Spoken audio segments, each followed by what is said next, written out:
ഇന്നെന്തായാലും അനിയത്തിയും കുട്ടികളൊക്കെ ഉള്ളതല്ലേ, അപ്പം മന്തിയോ ബിരിയാണിയോ അതിൻ്റെ ഒരു ഹൈബ്രിഡ് വിഭാഗം ഉണ്ടോ ഞാൻ ഉണ്ടാക്കിയത്. എനിക്ക് കുറച്ച് ഈസി മന്തി ഉണ്ടാക്കാനാണ് കേട്ടോ. അപ്പം ഞങ്ങൾ അതിനാവശ്യമുള്ള സാധനങ്ങളൊക്കെ വാങ്ങാൻ പോയതാണ് കേട്ടോ ഇത്. അപ്പോൾ പോകുന്ന വഴി നമ്മളുടെ വീടിന് കഴിഞ്ഞ് കുറച്ച് ഉള്ളുഭാഗത്തേക്ക് നല്ല പാടമൊക്കെ ഉള്ള നല്ല ഭാഗങ്ങളൊക്കെ ഉണ്ട് കേട്ടോ, ബീഫും ചിക്കനൊക്കെ വാങ്ങിക്കാൻ പോകുന്ന സ്ഥലം. അപ്പം ഞങ്ങൾ ആദ്യം ഫിഷ് ബിരിയാണി ഉണ്ടാക്കാമെന്ന് ഓർത്ത് മീനൊക്കെ നോക്കി, പക്ഷെ ചിക്കൻ തന്നെ വാങ്ങി കേട്ടോ. അപ്പം പിന്നെ രാവിലെ ആയപ്പോൾ കുട്ടികൾക്ക് മാഗി ഉണ്ടാക്കണം എന്ന് പറഞ്ഞു. അപ്പോൾ അനിയത്തി തന്നെ ഉണ്ടാക്കി കൊടുത്തോളാം എന്ന് പറഞ്ഞിട്ട് അവൾ മാഗിയും പിന്നെ പഴവും വാട്ടുകയാണ് കേട്ടോ. അതിനിടയിൽ കൂടി ഞാൻ ചിക്കനൊക്കെ കഴുകാനൊക്കെ ഫ്രിഡ്ജിൽ നിന്ന് പുറത്തേക്ക് ഇറക്കിയിട്ടു. പിന്നെ കട്ട് ചെയ്ത് തരാനൊക്കെ ഇപ്പോൾ പിന്നെ കൂടെ ആൾ വന്നിട്ടുണ്ടല്ലോ, അപ്പോൾ സ്വന്തമായിട്ട് ഒറ്റയ്ക്കിരുന്ന് കട്ട് ചെയ്യാനൊന്നും ചെയ്യേണ്ട, എല്ലാം പച്ചക്കറിയും കട്ട് ചെയ്ത് തരാമെന്നും പറഞ്ഞ അനിയത്തി കുഞ്ഞാവിനെ ഉറക്കിയിട്ട് അമ്മയുടെ അടുത്ത് ആക്കിയിട്ട് അരിഞ്ഞൊക്കെ തരുവാണ് കേട്ടോ. അതിനിടയിൽ കൂടെ വേറൊരു കുട്ടി ഷെഫ് വന്നു, എൻ്റെ രണ്ടാമത്തെ മോൾ. അവൾക്കാണെങ്കിൽ ഇങ്ങനത്തെ കാര്യങ്ങളോടൊക്കെ ഭയങ്കര ഇഷ്ടമാണ്.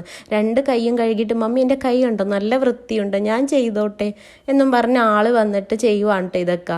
അവൾക്ക് ഇങ്ങനത്തെ കുക്കിങ്ങൊക്കെ വീഡിയോസൊക്കെ എൻ്റെ കൂടെ ഇരുന്ന് കണ്ടിട്ടും ഇങ്ങനെ കുക്കിംഗ് ചെയ്യണതൊക്കെ ഇഷ്ടമാണ്. അപ്പോൾ ആളെല്ലാം ഓരോന്നോരോന്ന് ഞാൻ പറഞ്ഞു കൊടുക്കണതിനനുസരിച്ച് ആൾ സ്വന്തമായിട്ടിരുന്ന് ചെയ്യണേട്ടോ ഈ കാണുന്നത്. അപ്പോൾ എപ്പോഴും അതെ, കൈ ആദ്യം കഴുകിയിട്ട് എന്നെ കൊണ്ടുവന്ന് കാണിച്ചിട്ട് പറയും മമ്മി എൻ്റെ കൈ നല്ല വൃത്തിയുണ്ട് ഞാൻ കഴുകിയതാണ് ഞാൻ ചെയ്തോട്ടെ ചോദിച്ച് വരും കേട്ടോ. മൂത്ത ആൾക്ക് കൂടുതലും വേറെ പുഡിങ് അങ്ങനെയുള്ള ഐറ്റംസൊക്കെ ഉണ്ടാക്കാനായിട്ട് ഇഷ്ടം. ചിക്കൻ മീൻ ഇതിലൊക്കെ ഒന്നും കൈയിടാൻ ആൾക്ക് ഇഷ്ടമല്ല കേട്ടോ.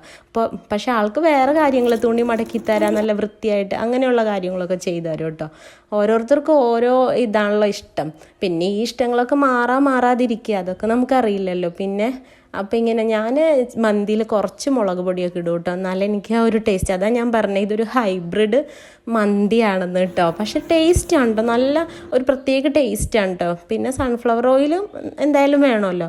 അപ്പോൾ എല്ലാ സ്റ്റേജും കൂടെ ഉള്ളൊരു മിക്സഡ് മന്തിയാണിത്. അപ്പോൾ ഈ കുട്ടി ഷെഫ് എനിക്ക് ഇതൊക്കെ മിക്സ് ചെയ്ത് എന്നിട്ട് പറഞ്ഞേ കണ്ടോ മമ്മിയുടെ വീഡിയോ കാണുമ്പോൾ എല്ലാവരും പറയും എന്നെക്കൊണ്ട് പണിയെടുപ്പിക്കണമെന്ന്. ഞാൻ പറഞ്ഞു ആഹാ അപ്പോൾ കൊള്ളാലോ നീ എന്നൊക്കെ പറഞ്ഞിട്ട് സ്വന്തമായിട്ട് ചെയ്തിട്ട് അങ്ങനെയൊക്കെ പറയും. അപ്പം ഞാനാണ് കുക്ക് ചെയ്തതെന്ന് എല്ലാവരും കാണൂല്ലേ മമ്മി എന്നൊക്കെ പറഞ്ഞു. അപ്പം ഞാൻ പറഞ്ഞു കാണട്ടെ എന്നൊക്കെ പറഞ്ഞു കേട്ടോ. അങ്ങനെ ഞാൻ അതിനിടയിൽ റൈസൊക്കെ കഴുകി ഫുഡ് ഉണ്ടാക്കാനുള്ള എല്ലാ പ്രിപ്പറേഷനൊക്കെ ചെയ്തു കേട്ടോ.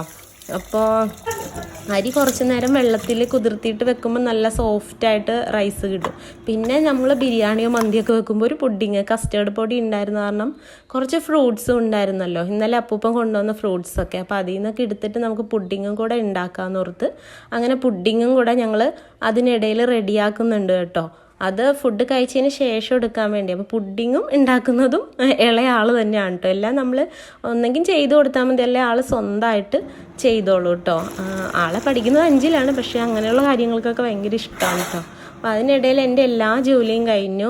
പിന്നെ മയണൈസും ഒക്കെ ഉണ്ടാക്കി കഴിഞ്ഞ് ഫുഡിൻ്റെ എല്ലാ പ്രിപ്പറേഷനും കഴിഞ്ഞപ്പോഴത്തേക്കും എല്ലാവർക്കും ഒരു ഉച്ചയായ കാരണം നല്ല ചൂടല്ലേ. അപ്പോൾ പിന്നെ പൊട്ടുവെള്ളരി ഉണ്ടായിരുന്നു കേട്ടോ. അപ്പോൾ പിന്നെ നമ്മൾ ആ പൊട്ടുവെള്ളരിയും കൂടി നന്നാക്കാമെന്ന് പറഞ്ഞ് അങ്ങനെ പൊട്ടുവെള്ളരി എല്ലാവർക്കും ഭയങ്കര ഇഷ്ടമൊന്നുമില്ല, കുറച്ച് പേർക്ക് ഇഷ്ടമുള്ളൂ.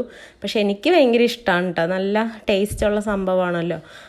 അപ്പോൾ അത് ഞങ്ങളെല്ലാവരും കൂടെ നന്നാക്കി അത് ചെയ്യുവാണ് കേട്ടോ. അങ്ങനെ പൊട്ടുവെള്ളരിയൊക്കെ ഞങ്ങൾ വൃത്തിയാക്കി അത് നല്ല പഞ്ചസാരയൊക്കെ ഇട്ട് മിക്സിയിലൊന്നും അടിക്കേണ്ട ആവശ്യമില്ലല്ലോ. പൊട്ടുവെള്ളരി പിന്നെ അത്രയും സോഫ്റ്റ് സാധനമായ കാരണം നമുക്കൊന്ന് കൈ കൊണ്ടോ അല്ലെങ്കിൽ സ്പൂണ് വെച്ച് ഉടച്ചു കൊടുത്താൽ മതിയല്ലോ. അപ്പോൾ പിന്നെ അതും കഴിഞ്ഞപ്പോഴത്തേക്കും ആ ഒരു സൺഡേ സൂപ്പറായിരുന്നു കേട്ടോ. ഫുഡും നല്ല കളർഫുൾ